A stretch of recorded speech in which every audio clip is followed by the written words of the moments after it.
Selamat mendengarkan podcast ini. Shalom.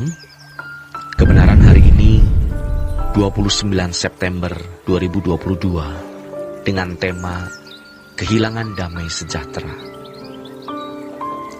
Bapak Ibu Saudara yang dikasihi oleh Tuhan, umat Perjanjian Lama memiliki kesibukan hidup yang fokusnya hanya makan, minum, negeri yang jaya dan makmur. Tetapi bagi umat Perjanjian Baru, negerinya adalah langit baru, bumi baru. Asal ada makanan, pakaian, cukup. Orientasinya benar-benar rohani. Umat Perjanjian Lama, hukumnya 10 perintah Allah atau dekalog. Tetapi bagi kita, hukumnya Tuhan sendiri, perasaan Tuhan, pikiran Tuhan. Maka kita harus memiliki pikiran dan perasaan Allah. Banyak orang Kristen yang masih hidup dalam suasana Perjanjian Lama, seperti bangsa Israel. Tidak heran banyak khotbah yang dikutip dari Perjanjian Lama, seakan-akan kita bisa berimitasi dengan umat Perjanjian Lama. Kita bisa mengambil banyak pelajaran rohani dari umat Perjanjian Lama, tetapi puncak, pusat, episentrumnya, yaitu Perjanjian Baru. Kemudian akan terarah pada diri Yesus sebagai teladan dan tujuan hidup kita. Serupa dengan Yesus itu bukan karunia, saudaraku, melainkan perjuangan. Banyak orang Kristen bisa diibaratkan seperti kontraktor yang jahat. Seorang kontraktor yang jahat menerima uang pembayaran untuk membangun suatu rumah atau gedung, tetapi tidak mengerjakan tugasnya. Yesus sudah mati di kayu salib. Kita diberi Roh Kudus. Dosa kita diampuni. Kita telah ditebus. Ini bisa dianggap sebagai modal untuk menjadi serupa Yesus. Tetapi kita tidak mengerjakan apa-apa. Sebenarnya Tuhan membekali kita dengan kuasa dan pengampunan dosa. Itu mahal sekali harganya. Maka adalah jahat jika Roh Kudus dimeteraikan dalam diri kita dan Yesus mengajarkan Injil, namun kita tidak menggunakan semua itu untuk membangun diri. Seperti halnya kontraktor yang jahat tadi, kita menerima semua anugerah itu, tetapi tidak mengerjakan bagian kita. Tuhan Yesus telah memberikan modal kepada kita semua, penebusan, Roh Kudus, dan firman. Lalu apa dampaknya untuk kita? Apakah kita berlatih untuk serupa Yesus? Kalau menjadi orang beragama seperti agama Yahudi, tidak perlu perjuangan.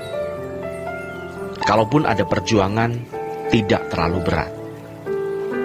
Kalau terlahir dari keluarga Yahudi, dari kecil sudah tertata untuk hidup menurut hukum dan terjadi secara natural. Mereka bisa menyuruh orang-orang saleh dalam standar hukum. Tetapi orang Kristen atau terlahir sebagai orang Kristen tidak natural bisa menjadi orang Kristen, karena setiap individu harus berjuang untuk serupa dengan Yesus, lalu harus menaklukkan kodrat dosa dalam dirinya. Umat pilihan Perjanjian Lama, fokusnya itu separuh kehidupan di dunia, lalu separuh lagi tidak jelas. Mereka tentu tidak ingin masuk neraka, tetapi tidak diajarkan bagaimana langit baru, bumi baru, karena negeri mereka itu Kanaan duniawi.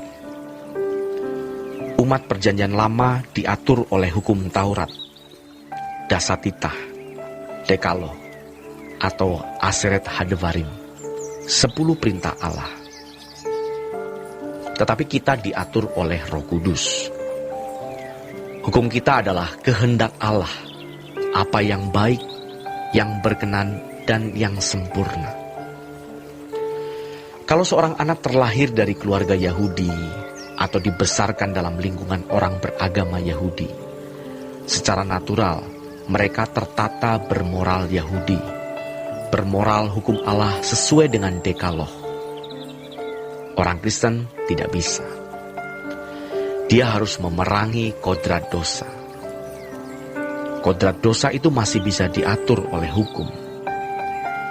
Hukum masih bisa membuat orang tidak membunuh, tidak mencuri, tidak berzina, tidak melawan orang tua. Hukum bisa mengatur itu. Tetapi kalau mengerti pikiran, perasaan Allah, itu tidak bisa diatur secara natural.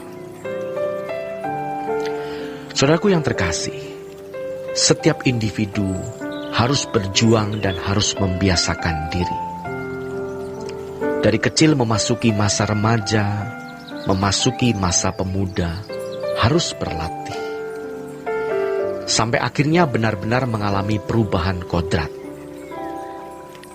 Oleh sebab itu bagi orang Kristen berlaku, kumpulkan harta di sorga, bukan di bumi. Tidak salah kalau jadi kaya. Idealnya, kalau Tuhan berkenan kita jadi kaya, supaya kita bisa menolong orang, memikul pekerjaan Tuhan. Tetapi kaya bukan sebagai tujuan. Asal ada makanan, pakaian, cukup. Pikirkan perkara yang di atas, bukan yang di bumi. Jadi, kita harus tahu, negeri kita yaitu langit baru, bumi baru. Yang penting kita bisa melewati hari sampai kita menutup mata.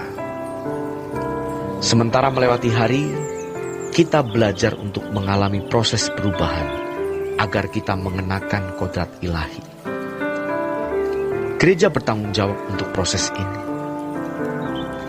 Tujuannya bukan sekedar yang sakit sembuh, yang ekonominya berantakan dipulihkan.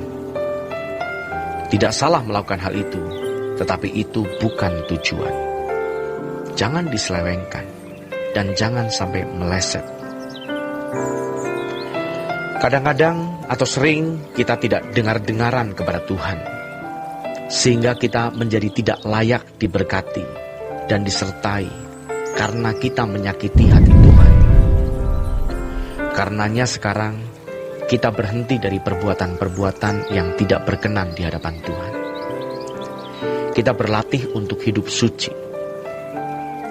Dengan kita merajut kesucian yang memang pada mulanya berat, tetapi nanti kita bisa. Kalau sudah makin mencapai kesucian yang lebih tinggi, seandainya kita sampai berbuat salah, sekecil apapun kesalahan itu, kita akan kehilangan damai sejahtera. Demikian renungan pada hari ini. Tuhan Yesus memberkati kita semua.